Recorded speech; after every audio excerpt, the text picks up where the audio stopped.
Merci d'être de notre pour vous informer. Bienvenue dans votre édition du journal. Le président de transition, président de la République, chef de l'État, général Mohamed Idriss Déby Itno, a retiré ce 17 novembre 2023 sa carte d'électeur au quartier Diambalgato dans la commune du 2e arrondissement, donnant ainsi le coup d'envoi officiel de l'opération de distribution des cartes électeurs. Suivez le reportage de nos confrères de la présidence. Dans un mois, très exactement, notez-le avec précision, le dimanche 17 décembre 2023, les Tchadiens de deux sexes inscrits sur les listes électorales seront consultés par voie référendaire en vue de l'adoption de la nouvelle loi fondamentale, étape clé pour le retour du Tchad à la normalité constitutionnelle. En application des pertinentes dispositions du décret du 7 novembre 2023 portant convocation du corps électoral, le président de transition, président de la République, chef de l'État, général Mohamed Idriss Déby Itno, a fait ce vendredi 17 novembre 2023 le déplacement du bureau où il s'est fait enrôler pour retirer sa carte d'électeur. Membres du gouvernement, ceux de la Commission nationale chargée de l'organisation du référendum constitutionnel, CONEREC, la déléguée générale du gouvernement auprès de la commune de N'Djamena, maire de la ville, quelques conseillers nationaux de transition, maires des communes et proches collaborateurs du chef de l'État étaient de la partie. Le chef de l'État, général Mohamed Idriss Déby Itno, appose sa signature sur le registre électoral devant son nom et retire officiellement sa carte. Cette carte retirée lui permettra de répondre par oui ou non le 17 décembre prochain à la question suivante. Je cite: approuvez-vous le projet de constitution qui vous est soumis consacrant la forme unitaire de l'État? Fin de citation. Le président de transition, président de la République, chef de l'État, général Mohamed Idriss Déby Itno, devait par la suite appeler ses compatriotes à en faire autant. C'est un acte civique que j'ai accompli et je suis fier de cela. Je voudrais aussi appeler mes compatriotes qui se sont enrôlés de venir récupérer leurs cartes pour pouvoir choisir librement au moment venu la forme de la Constitution et leurs futurs dirigeants. À compter de ce 17 novembre, les Tchadiens de l'intérieur et de l'extérieur inscrits sur les listes électorales sont invités à sortir massivement retirer leur carte d'électeur pour se prononcer librement le jour J sur le projet de constitution et la forme de l'état de leur choix. Un adage, ne dit-il pas, la voix du peuple, c'est la voix de Dieu. Hier, le président de transition, président de la République, chef de l'État, général Mohamed Idriss Déby Itno, a reçu en audience le représentant spécial du secrétaire général et chef du bureau régional des Nations Unies pour l'Afrique centrale, M. Abou Abari. Suivez le reportage de nos confrères de la présidence. Les rencontres entre le président de la République et le représentant spécial du secrétaire général et chef du bureau régional des Nations Unies pour l'Afrique centrale, un habitué du Tchad et de ses responsables à des degrés divers, se suivent mais ne se ressemblent pas. Si à ses débuts, Abdou Abari faisait le déplacement du Tchad pour s'enquérir du processus du retour à la normalité constitutionnelle, cette fois-ci, il vient pour le suivi de la mise en œuvre de la feuille de route de ce processus qui amorce son ultime étape avec le référendum du 17 décembre prochain.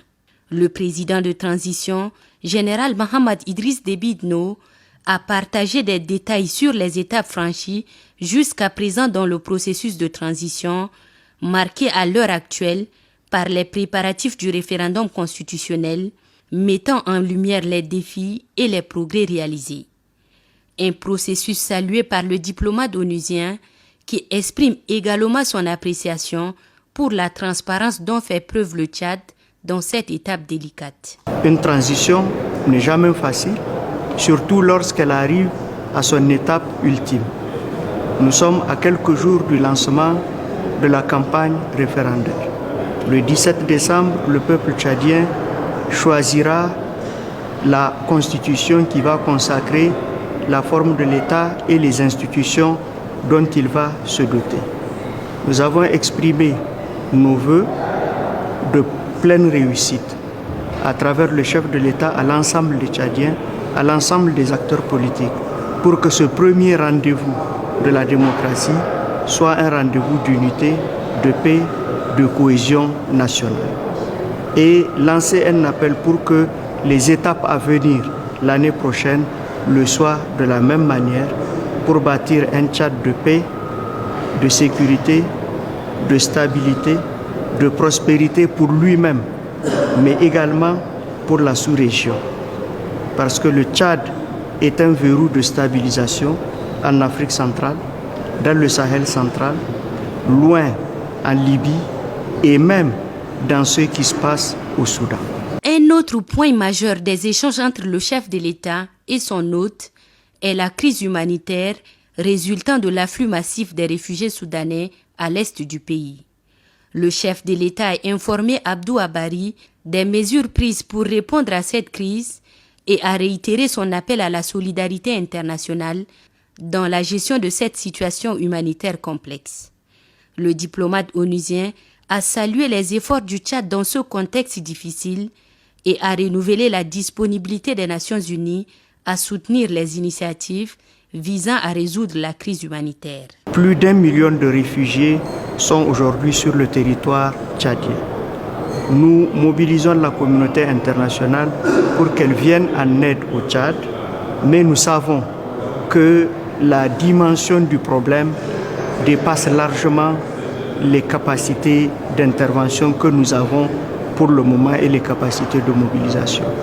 Donc nous disons que la meilleure façon d'aider le Tchad à faire face à la situation humanitaire dramatique qui sévit, c'est de tout mettre en œuvre pour arrêter cette guerre insensée qui se déroule au Soudan. Cette audience entre le président de transition et le représentant spécial du secrétaire général des Nations Unies pour l'Afrique centrale témoigne de la volonté commune de promouvoir la paix, la stabilité et le développement dans la région. Elle souligne également l'importance de la coopération entre le Tchad et les Nations Unies dans la recherche de solutions aux défis auxquels l'Afrique centrale fait face. Et puis à la primature, le premier ministre de transition, chef du gouvernement d'Union nationale, Saleh Kebzabo, a reçu en audience ce 16 novembre 2023 le président du Conseil des avocats du Tchad, Maître Djerandi Diaro Laguerre, et le président de l'Ordre des architectes du Tchad, Senoussi Ahmed Senoussi. Les échanges ont porté sur quelques points en lien avec le fonctionnement de leur ordre. C'est le reportage de nos confrères de la primature. Ils sont respectivement Maître Djerandi Laguerre, bâtonnier et président du Conseil des avocats du Tchad, et Senoussi Ahmed Senoussi, président de l'Ordre des architectes du Tchad, accompagnés de leurs conseillers et confrères, à être reçus par le Premier ministre Saleh Kebzabo. D'abord, l'équipe du barreau du Tchad est venue à la rencontre du chef du gouvernement d'Union nationale pour lui exprimer sa reconnaissance et sa gratitude pour son appui qui a permis à la réussite de la rentrée solennelle tenue du 15 au 17 mars 2023, couplée au 25e anniversaire du barreau du Tchad. Cette audience a été une parfaite occasion pour Maître Djerandi Laguerre et ses collaborateurs d'évoquer avec le Premier ministre d'autres sujets liés au fonctionnement de l'appareil judiciaire. Nous avions été reçus par le Premier ministre, nous lui avions exposé la situation et également avec le projet d'organisation de cette rentrée. Et donc le Premier ministre et le gouvernement dans son ensemble, et puis lorsque nous avons été reçus également à la présidence, eh bien, donc, il y a eu cette mobilisation pour apporter un appui au barreau pour la tenue de cette rentrée solennelle couplée de 25 ans. Donc pour nous, c'est un moment pour venir dire merci au Premier ministre et au gouvernement dans son ensemble. Nous avons à l'occasion remis officiellement le rapport de cette rentrée solennelle couplée de 25 ans et aussi remercier le Premier ministre pour sa participation, la participation du gouvernement également à cette rentrée.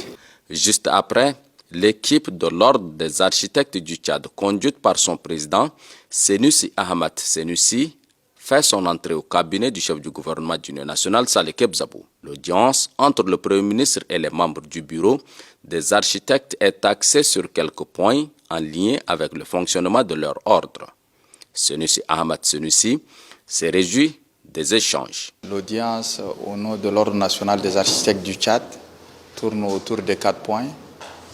Premièrement, c'était dans le cadre de l'application du décret portant création de l'Ordre national des architectes. Deuxième point, la mise et l'application du décret portant permis de construire au niveau de la ville. Comme vous savez, on construit au niveau de la ville de N'Djamena en grande majorité sans permis.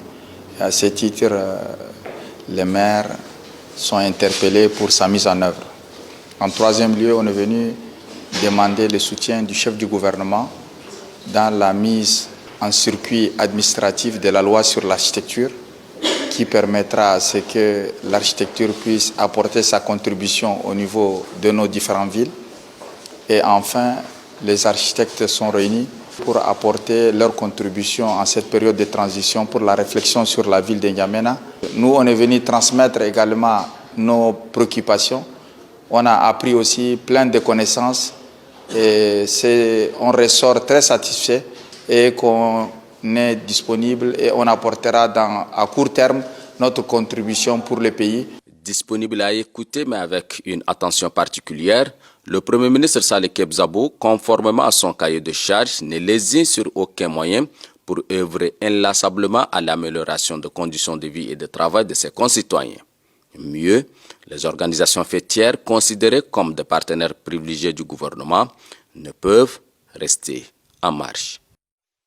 Une cérémonie de passation entre le nouveau directeur général de la police et le contrôleur général de police, Brahim Ahmad Gourou, et le directeur sortant Ali Adam Toli, une cérémonie présidée par le ministre de la Sécurité publique et de l'immigration, Sharfaddin Margui.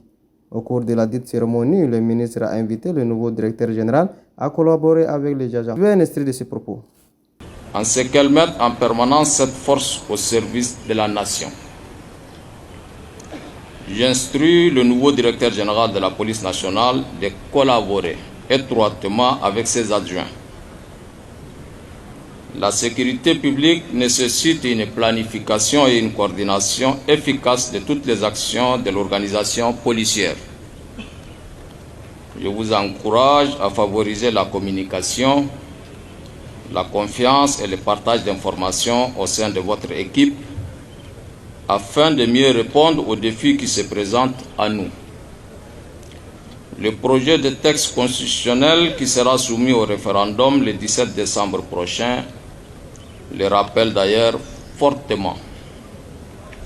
Mesdames et messieurs, en tant que ministre de la Sécurité publique et de l'immigration, je m'engage à soutenir pleinement la police nationale dans ses missions cruciales en ce moment particulier. Nous mettrons en place des stratégies de prévention et de réponse efficaces pour lutter contre l'insécurité résiduelle, le conflit communautaire, le terrorisme, le trafic de drogue et la prolifération des armes légères et petits calibres.